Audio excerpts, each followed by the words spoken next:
My name is Jim Meroney, and you don't know me from Adam, but many VIPs do and have been expecting my presidential run for months, if not years. And if I don't by early July, Howard Schultz himself will take my ideas and run with them, because I told him about them in November last year in a fundraising effort. Even Mitt Romney in 2015 said, one of our next generation of Republican leaders, one who may not be as well known as I am today, one who has not yet taken their message across the country, one who is just getting started, may well emerge as better able to defeat the Democrat nominee. He's known of my ideas for 4 years. 5, actually, I guess. And Barack Obama in 2018, after I changed parties, wrote and said, your passion for effecting change is deeply inspiring, and as you continue looking for ways to spur progress across the country we both love, know Michelle and I are standing alongside you every step of the way. So please allow me to tell you the backstory, because nobody else will.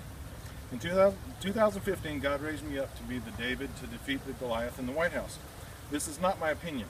God called me that March, and the exact conversation is in our free book at our website, AmericanAnswers.org. The evangelical counsel Trump touts as being his was inspired by myself, well before he even came on the scene. And its first spokesman to the media witnessed the power of God calling me and noted it to his megachurch. The same man, my family's pastor the past 16 years, even said my ideas have led America the past 4 years.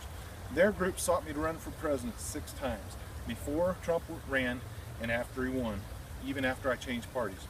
Public lie detectors will likely be needed, because we know recently, even under threat of perjury, some of their ilk will not tell the truth unless they have to. I'll submit to a polygraph anytime. But how did one book on politics written live on Twitter lead to such secret notoriety? That pastor kicked me out of all Sunday school classes in 2012 for essentially knowing too much. And when I truthfully wrote about it on Twitter, he had me come in and sign a contract never to mention his church online ever again, or I couldn't return it. His staff monitored my tweets like a hawk, and all of the year 2014 I wrote God's priority messages to pastors to get their act together spiritually on God's priorities. Then, even that year, LinkedIn said that a stadium full of people could drop by, and my page was approaching legend status, and I've never even sent a message using LinkedIn. Later in 2014, God's words to me became political, and the insights were truly astounding. If you want to see them, go to any of our political Twitter accounts. There are 4 or 5 of them, especially their liked sections. You can even see the time, date, and stamps. That man is well connected, as I learned later.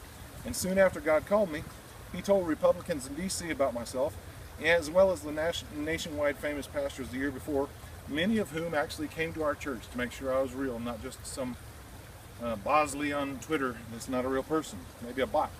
After a while, Democrats learned of me, and about 6 GOP candidates in 2016 used my ideas, including Trump.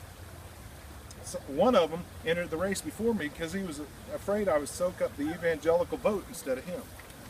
A few more tidbits of my background, and then when you read our other videos, you'll understand where I'm coming from, having the audacity to think I should run for president, because you don't know me from Adam, but you will if you read our website, AmericanAnswers.com. Mark Cuban has twice threatened to run using my ideas, and is graciously delayed because he's an honorable Texan who watched my Twitter account. Oprah herself was strongly influenced by a tweet the Lord made me write, warning against doing it this round, connected to the fire-started mudslide that hit in her backyard.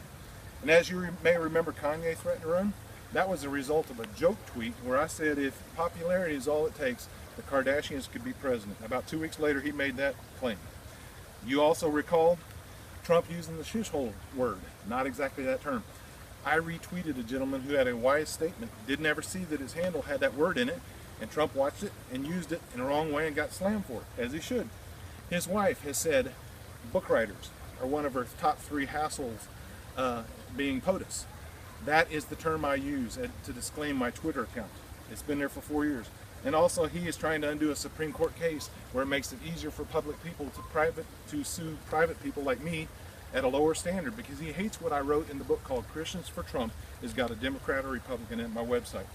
Finally, Bernie went on Fox recently. That was my idea 2 weeks ago, because I submitted myself to them and talk radio hosts saying I'll debate you anytime. And his staff picked up on that and used my ideas. They're copycats. They steal. They're not unoriginal.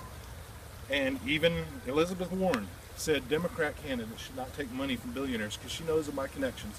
And she also grabbed a beer in her personal home video one time because she knows I had tweeted a couple weeks before, I don't like the taste of beer. They know about me. You don't. Please look at my videos and especially my website, and you will be impressed what God has done through this man he's raised up to be the David against Goliath. Thank you for taking the time to look at my website, AmericanAnswers.com, .org, not .com, and enjoy the scenery. Have a great day.